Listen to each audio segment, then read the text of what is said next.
My self Anamika Mishra. Welcome to क्रैग ITI channel.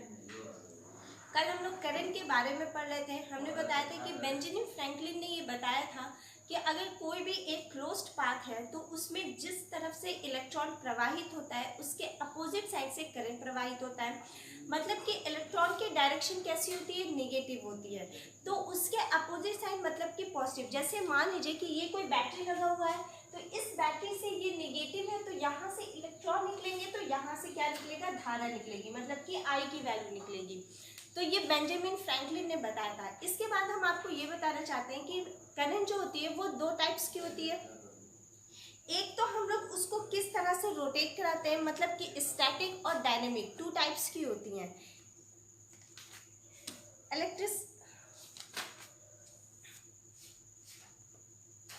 हाँ, तो करंट जो होती है वो टू टाइप्स की करंट नहीं, इलेक्ट्रिसिटी टू टाइप्स की होती है और करंट टू टाइप्स की एसी और डीसी होती है। तो एसी मतलब अल्टरनेटिंग करंट और डीसी मतलब डायरेक्ट करंट। ये सारी चीजें हम लोग कल पढ़ चुके थे। तो अब देखिए स्टैटिक इलेक्ट्रिसिटी और डायनेमिक इलेक्ट्रिसिटी। इलेक्ट्रिसिटी को टू पार्ट्स में हमने डिवाइड कर दिया। इलेक्ट्रिसिटी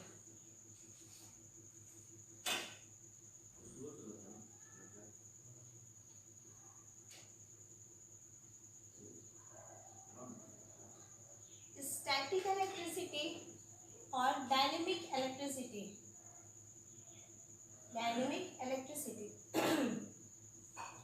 देखिए बेंजामिन फ्रैंकलिन जो साइंटिस्ट थे उन्होंने कुछ प्रयोग भी किया था। और जैसे आपने किया होगा कि अगर स्केल को लेकर के हम बालों पे रगड़ें तो उसमें छोटे छोटे कागज को आकर्षित करें तो छोटे छोटे कागज जो होते हैं वो जब बालों पे रगड़ते हैं तो वो आकर्षित हो जाते हैं, स्केल में चिपक जाते हैं। इसी तरह किसी भी स्केल को लेकर अगर रेशम के कपड़े पे रगड़ा जाए तो उसमें भी आकर्षण यानी आवेश आ जाता है। ठीक है, तो बेंजामिन फ्रैंकलिन ने बताया था कि जब कभी भी दो चार्जेस मिलेंगे, मतलब कि अगर पॉजिटिव चार्जेस मिलेंगे तो हमेशा क्या होगा, रिपल्सन होगा। मतलब सेम नेचर के मिलेंगे तो रिपल्सन होगा और अलग अलग नेचर के मिलेंगे तो अट्रैक्शन होगा। अगर मान लीजिए माइनस माइनस मिलेंगे तब भी रिपल्सन होगा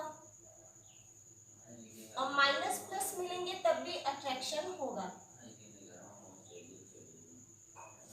बेंजामिन फ्रैंकलिन ने ये भी बताया था कि जब कोई दो असमान चार्जेस मतलब अलग अलग चार्जेस मिलते हैं तो वहां पर अट्रैक्शन का गुण होता है, जैसे प्लस माइनस। और अगर दो समान चार्ज मिलेंगे यानी कि पॉजिटिव पॉजिटिव तो एक दूसरे को रिपल करते हैं। ठीक है, और इसी बेसिस पे जितनी भी मशीन्स होती हैं, ट्रांसफार्मर होता है, इंडक्शन होता है, सब इसी बेसिस पे डिजाइन की जाती है। सब पूरी इलेक्ट्रिसिटी में बस इन्हीं का मेन रोल होता है, यही मेन होता है। इसी के द्वारा हम नॉर्थ पोल, साउथ पोल और जितने भी मैग्नेटिक प्रॉपर्टी पढ़ेंगे जिसके द्वारा हम लोग मशीन को डिजाइन करेंगे, कंस्ट्रक्ट करेंगे, वो सारी चीजें कहाँ से आती हैं, सिर्फ इसी से आती है। तो करेक्ट है। अब देखिए इलेक्ट्रिसिटी को दो पार्ट्स में डिवाइड किया गया। एक हमारा स्टैटिक इलेक्ट्रिसिटी था और एक हमारा डायनेमिक इलेक्ट्रिसिटी था। तो स्टैटिक इलेक्ट्रिसिटी उस इलेक्ट्रिसिटी को कहते हैं जो एक स्थान से दूसरे स्थान पर नहीं जा सकती है, उसे हम लोग क्या कहेंगे, स्टैटिक इलेक्ट्रिसिटी कहेंगे। और डायनेमिक इलेक्ट्रिसिटी उस इलेक्ट्रिसिटी को कहते हैं जब विद्युत ऊर्जा को मतलब इलेक्ट्रिसिटी को एक स्थान से दूसरे स्थान पर पहुंचाया जा सकता है। करेक्ट है, तो वो क्या हुआ, हमारा डायनेमिक इलेक्ट्रिसिटी हुआ। डायनेमिक इन द सेंस कि उसमें कोई भी रोटेटिंग पार्ट होना चाहिए। जैसे हमारा डीसी मशीन होता है तो डीसी मशीन में जब आप, हमें पता है कि आप लोग मशीन से परिचित नहीं है बट थोड़ा सा जानिए कि एक डीसी मशीन होता है। डीसी मशीन में क्या होता है कि जो उसमें आर्मेचर लगा होता है, जो कंस्ट्रक्शन होता है तो बीच में आर्मेचर होता है जिसपे हम लोग फील्ड वाइंडिंग करते हैं ताकि वो घूमे, एज अ रोटर बिहेव करे।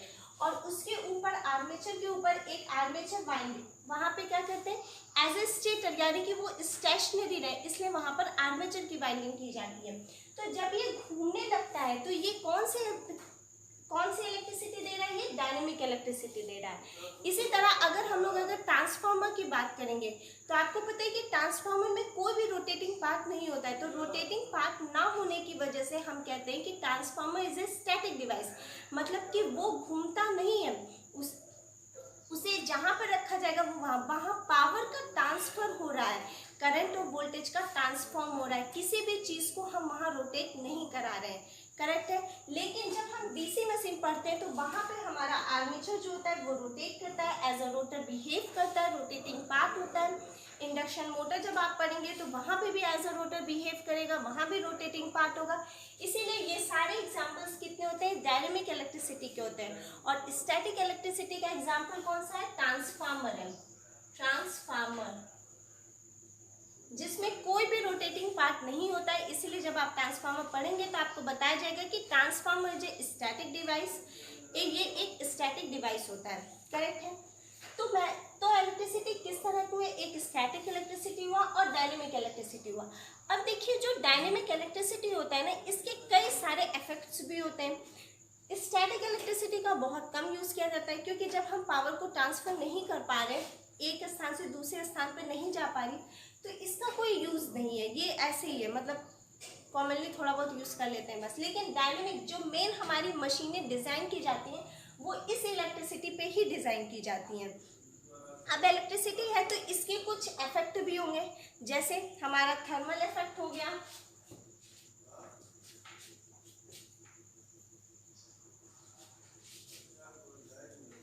देखिए इस इलेक्ट्रिसिटी के इफेक्ट कौन कौन से होंगे। इफेक्ट हो गया हमारा thermal effect, magnetic effect, magnetic effect. इसके बाद आप लोग पढ़ते हैं केमिकल इफेक्ट। केमिकल एनर्जी को इलेक्ट्रिकल एनर्जी में कन्वर्ट करने का काम कौन करता है, बैटरी करती है। तो एक होता है हमारा chemical effect, chemical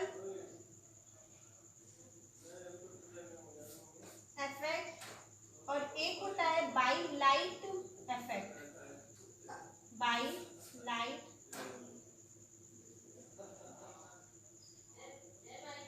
method effect, सही है। तो कितने तरह के इफेक्ट हो गया। अगर डायनेमिक इलेक्ट्रिसिटी आप लोग पढ़ेंगे तो उस इलेक्ट्रिसिटी में 4 तरह के इफेक्ट होते हैं। एक थर्मल इफेक्ट हो गया, मैग्नेटिक इफेक्ट हो गया, केमिकल इफेक्ट हो गया और बाइलाइट मेथड इफेक्ट। अब हम आपको बताते हैं कि इसमें कैसे कैसे इफेक्ट होते हैं। तो सबसे पहले हो गया हमारा थर्मल इफेक्ट। थर्मल इफेक्ट आप लोग समझते ही हैं कि कोई भी दो भिन्न धातु है, कोई भी हमारे पास दो धातु है, उसके जंक्शन को अगर गर्म किया जाए, कोई भी मान लीजिए कि भिन्न धातु है, जैसे मान लीजिए एक धातु हमारी ये हो गई और एक धातु हमारी ये हो गई, और दोनों को मिलाकर जो इसका मिड पॉइंट होता है ना, यहाँ पे इसका जंक्शन होता है। जब हम इसके जंक्शन को गर्म करेंगे तो यहाँ पर इलेक्ट्रिसिटी प्रवाहित होगी, मतलब इलेक्ट्रिसिटी उत्पन्न होगी और धारा प्रवाहित होगी, हम ये बात कह सकते हैं। उनके सिरे जो होते हैं ये यहाँ पर डायनेमिक इलेक्ट्रिसिटी आ जाती है। लेकिन डायनेमिक इलेक्ट्रिसिटी जो आती है, थर्मल इफेक्ट, वो बहुत ही कम, बहुत मिनिमम होती है। इसीलिए जो इमर्शन रॉड वगैरह होता है, जैसे हीटर हो गया, वो हमारा थर्मल इफेक्ट पे काम करता है, लेकिन उसके लिए बहुत ज़्यादा 1000 वॉट 2000 वॉट की जो उसकी कॉइल लगती है, किलोवाट वो केवी की, वो भी लगाई जाती है। लेकिन अगर जब हम इमर्शन रॉड पढ़ते हैं तो वो हमारा थर्मल इफेक्ट पे काम नहीं करता है, ये इसका अपवाद है। ये आप लोग याद कर लीजिएगा, क्योंकि क्वेश्चन आता है कि बताइए कौन सी इंस्ट्रूमेंट थर्मल इफेक्ट पे काम नहीं करते हैं। और थर्मल इफेक्ट पे आपका हीटर हो गया, इमर्शन रॉड हो गया, गीजर हो गया, विद्युत प्रेस हो गया, ये सारी चीज़ें दी रहती है। तो उसमें हमारा इमर्शन रॉड जो होता है, इमर्शन रॉड थर्मल इफेक्ट पे काम नहीं करता है, थर्मल इफेक्ट पे काम नहीं करता है, हम आपको ये बता रहे हैं, ठीक है। तो थर्मल इफेक्ट आप लोग समझ गए कि कोई भी दो भिन्न धातु है, उसके जंक्शन को अगर गर्म किया जाएगा, दोनों के जंक्शन को अगर गर्म किया जाएगा तो वहाँ पर डायनेमिक इलेक्ट्रिसिटी उत्पन्न हो जाती है, जो कि बहुत मिनिमम होती है। या तो हम बहुत ज़्यादा किलोवाट का वहाँ पे कॉइल यूज़ करें, और नहीं तो इसका यूज़ हम लोग बहुत ही कम करते हैं। इसके बाद आता है हमारा मैग्नेटिक इफेक्ट। मैग्नेटिक इफेक्ट जिस पे पूरी की पूरी आपकी मशीन डिजाइन होती है। जैसे मान लीजिए कि ये कोई भी दो पोल है, नॉर्थ और साउथ, नॉर्थ और साउथ। जैसे आप लोग पोल्स मतलब कि मैग्नेट तो समझते ही होंगे कि अगर हमारे पास कोई भी मैग्नेट है, ये हमारे, तो इसके दो पोल होंगे, एक नॉर्थ होगा और एक साउथ होगा। तो अगर इसकी कुछ नॉर्थ और साउथ होगा, मतलब कि जो इसमें से इलेक्ट्रोमैग्नेटिक वेव्स निकलेंगी वो कहाँ से निकलेंगी, नॉर्थ से साउथ की ओर निकलेंगी। तो ये इस तरह से निकलेंगी, यहाँ से निकल के यहाँ पे जाएंगी, यहाँ से निकल करके यहाँ पे जाएंगी। अगर आप 12th पढ़े होंगे तो आपको थोड़ा बहुत आइडिया होगा इन सारी चीज़ों का। तो दो पोल्स हो गए नॉर्थ और साउथ, और जो मैग्नेटिक वेव्स निकलेंगी, मैग्नेटिक लाइंस जो निकलेंगी वो नॉर्थ से होकर के साउथ की तरफ जाएंगी। ये एक दूसरे को कभी भी काटती नहीं है, इनका अपना चुंबकीय क्षेत्र होता है, इलेक्ट्रोमैग्नेटिक फील्ड होता है। अगर इस फील्ड के अंदर मान लीजिए कि यहाँ तक इनका इलेक्ट्रोमैग्नेटिक फील्ड है, अगर इस फील्ड के अंदर हम कभी भी कोई भी मैग्नेट रख दें, जैसे यहाँ पे हमने एक मैग्नेट रख दिया, तो अगर इनके पोल्स सेम होंगे, मान लीजिए ये यहाँ पे नॉर्थ और यहाँ पे साउथ है, तो अगर पोल्स सेम होंगे तो हमेशा रिपल्सन का गुण होगा, साउथ साउथ है रिपल्सन होगा, नॉर्थ नॉर्थ है रिपल्सन होगा। बट अगर पोल्स एक दूसरे के विपरीत होंगे, जैसे मान लीजिए कि यहाँ पर अगर साउथ और यहाँ पे नॉर्थ बनेगा, तो यहाँ पर क्या होगा, अट्रैक्शन होगा, मतलब नॉर्थ से साउथ अट्रैक्शन होगा, साउथ से नॉर्थ अट्रैक्शन होगा। और इसी तरह जब आप मशीन डिज़ाइन करते हैं तो जो उसके रोटर के पोल्स डिज़ाइन किए जाते हैं वो इसी बेसिस पे डिज़ाइन किए जाते हैं। जब एक पोल्स हमारा नॉर्थ होता है तो हम ये वाला पोल्स हमेशा साउथ बनाते हैं, तभी तो मोटर क्लॉकवाइज डायरेक्शन में रोटेट करेगा। अगर ऐसा हम नहीं करेंगे तो ये अपनी तरफ खींचने लगेगा, इधर का पोल्स मान लीजिए ये अपनी तरफ खींचेगा, और जब खींचेगा तो मोटर ना एंटी क्लॉकवाइज घूम पाएगी और ना क्लॉकवाइज घूम पाएगी। तो इसीलिए कभी भी हम नॉर्थ यहाँ पर अगर रखे हैं तो यहाँ पर साउथ रखेंगे, फिर यहाँ नॉर्थ रखेंगे, फिर यहाँ पे साउथ रखेंगे, यहाँ पर क्या रखेंगे, नॉर्थ रखेंगे, फिर यहाँ पे साउथ रखेंगे। और इसी तभी हमारा ये जो मोटर होता है वो क्लॉकवाइज डायरेक्शन में रोटेट करने लगता है। क्लियर है? तो इसी तरह से हम आपको ये बता रहे थे कि अगर नॉर्थ और साउथ पोल है, नॉर्थ और साउथ पोल है, तो यहाँ पर क्या होगा, हमारा अट्रैक्शन होगा, अट्रैक्शन होगा। और अगर नॉर्थ नॉर्थ पोल है तो यहाँ पर हमारा क्या होगा, रिपल्सन होगा, रिपल्सन होगा। सही है? तो इस तरह से काम करता है। अब हम आपको मैग्नेटिक इफेक्ट समझा रहे थे, तो हमने आपको बताया कि मान लीजिए कि ये कोई भी दो पोल है, एक नॉर्थ है और एक साउथ है, इस पे हमने क्या किया कि बीच में एक करंट कैरिंग कंडक्टर रखे हैं। क्या रखे हैं? करंट कैरिंग कंडक्टर रखे हैं, और इस कंडक्टर को हम रोटेट कराएंगे। जब अगर ये 0 डिग्री पे है, मान लेते हैं कि ये यहाँ पर 0 डिग्री पे है, तो ये जब 0 डिग्री पे होगा तो यहाँ पर वैल्यू कैसी होगी, 0 होगी, ऑब्वियस सी बात है। तो यहाँ पर वैल्यू कैसी होगी, शून्य होगी, मतलब ईएमएफ जो होता है वो लगभग शून्य के बराबर जनरेट होगा।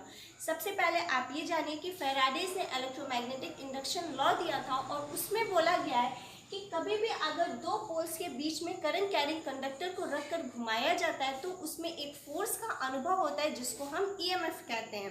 क्लियर है? ईएमएफ मतलब इलेक्ट्रोमैग्नेटिक फोर्स, जिसकी यूनिट वोल्ट होती है। तो इसके बाद जब ये 0 डिग्री में होगा तो उस समय हमारा ईएमएफ कैसा होगा, शून्य होगा। जब ये वैल्यू 90 डिग्री पर पहुंचेगी तो 90 डिग्री पर वैल्यू कैसी होगी, मैक्सिमम होगी।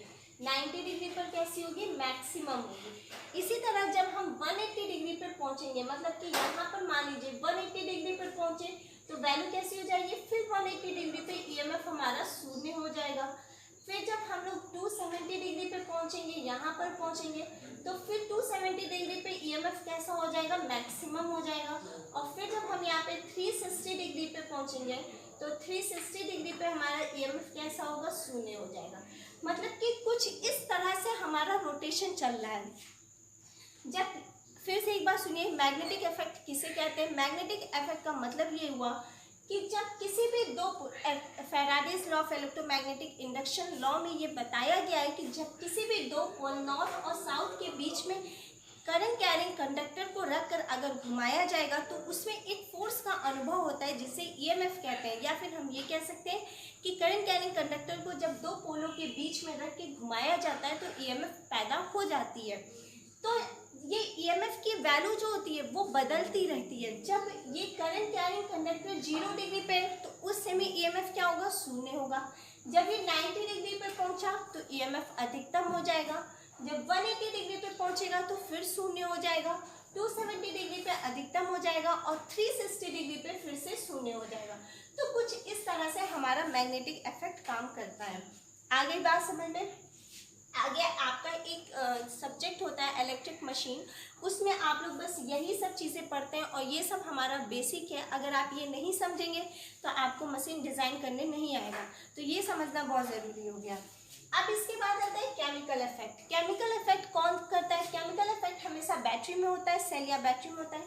कई सारे सेलों के समूह को बैटरी कहा जाता है। क्लियर है? तो बैटरी का साइन कैसा हुआ? कुछ इस तरह से हुआ। जब कई सारे सेल मिलते हैं, मतलब कि ऐसे ये कई सारे सेल मिले, यहाँ पर सेल मिले, तो ये मिलकर बना क्या? बैटरी बना। और बैटरी हमारा एक एक्टिव सोर्स होता है, हम उससे वोल्टेज लेते हैं, 5 वोल्ट की, 10 वोल्ट की, 20 वोल्ट की, जैसी हमारी रिक्वायरमेंट होती है उस हिसाब से हम बैटरी लगाते हैं और उस बैटरी के हम अपने सोर्स लेते हैं। ये एक एक्टिव सोर्स होता है। तो ये बैटरी जो होती है वो क्या करती है? केमिकल एनर्जी को इलेक्ट्रिकल एनर्जी में कन्वर्ट करने का काम करती है। किस तरह से? मान लीजिए कि आप कोई भी बैटरी लेते हैं, ये जैसे मान लीजिए आपकी कोई भी बैटरी है, इसमें आप लोग कुछ क्या भरेंगे? एनोड और कैथोड की 2 प्लेट्स होंगी।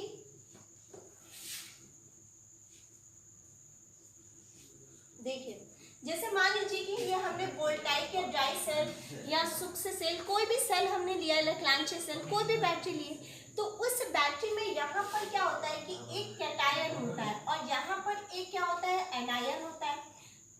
कैटायन और एनायन 2 चीजें होती हैं, पॉजिटिव प्लेट और नेगेटिव प्लेट, जिसको हम लोग कैथोड और एनोड भी बोलते हैं।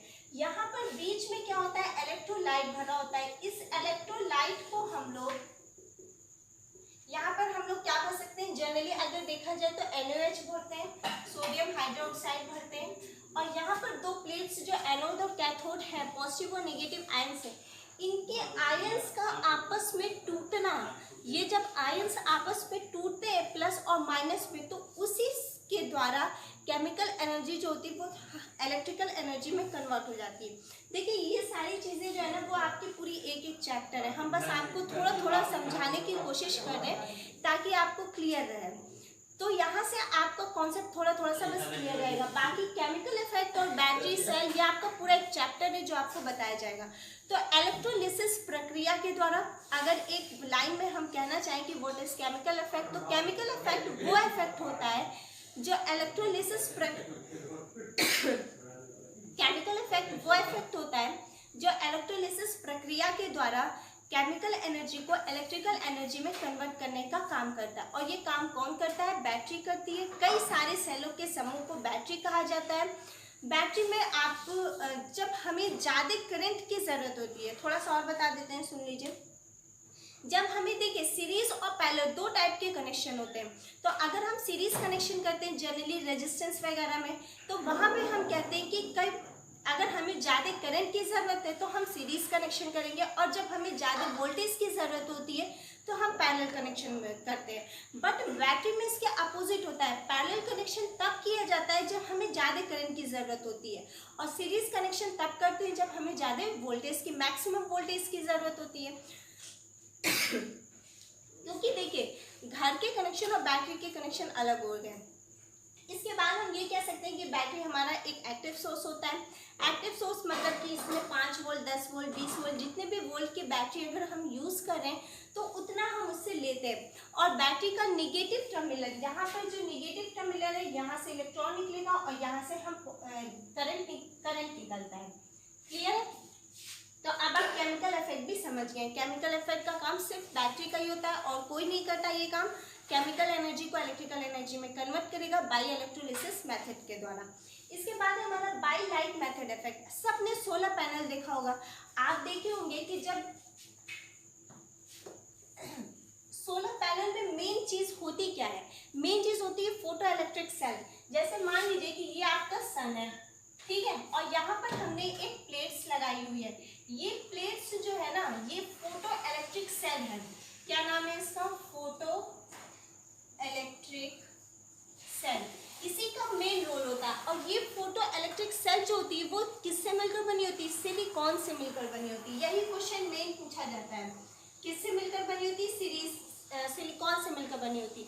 दूसरा क्वेश्चन ये होता है, अभी हमने एक पेपर दिया था UPPCL JEE का, उसमें ये क्वेश्चन आया हुआ था कि बताइए जो फोटो इलेक्ट्रिक सेल बनी होती है वो किस कनेक्शन में होती है। तो फोटो इलेक्ट्रिक सेल जो होती है वो अगर हम इस तरह से चलेंगे तो सीरीज में होती है, और अगर हम ऐसे चलते हैं तो पैरेलल में होती है। मतलब कि अगर एक वर्ड में कहा जाए तो फोटो इलेक्ट्रिक सेल जो होती है वो सीरीज और पैरेलल कॉम्बिनेशन का एक प्लेट होती है। क्लियर है? ऐसे चलने पर सीरीज में लगी होती है और ऐसे चलने पर पैरेलल में लगी होती है। हॉरिजॉन्टल पैरेलल में, और ऐसे जब हम चलेंगे तो सीरीज में लगी होती है। और ये मिलकर बनी किससे होती है? सिलिकॉन से। इसमें मेन रोल किसका होता है? सिलिकॉन का होता है। तो जब ये सन की रेज जो होती है ना वो इस पे जब पड़ती हैं, यहाँ पर आप बहुत सारा सोलर पैनल देखे ही होंगे, इसको एग्जैक्टली सोलर पैनल ही कहा जाता है। जब ये सन की रेज इस पे पड़ती है तो ये यहाँ पर इलेक्ट्रिसिटी को उत्पन्न कराता है, जिससे हम घरों में, इंडस्ट्री में, कहीं भी हम इसको यूज कर सकते हैं, लगाया जाता है, जहाँ से हम इलेक्ट्रिसिटी का फिर ट्रांसफर कर लेते हैं। क्लियर है? तो ये चार चीजें हमने आपको आज बताई कि पहली बात ये कि इलेक्ट्रिसिटी दो पार्ट में डिवाइड हुआ, एक स्टैटिक और एक डायनेमिक इलेक्ट्रिसिटी।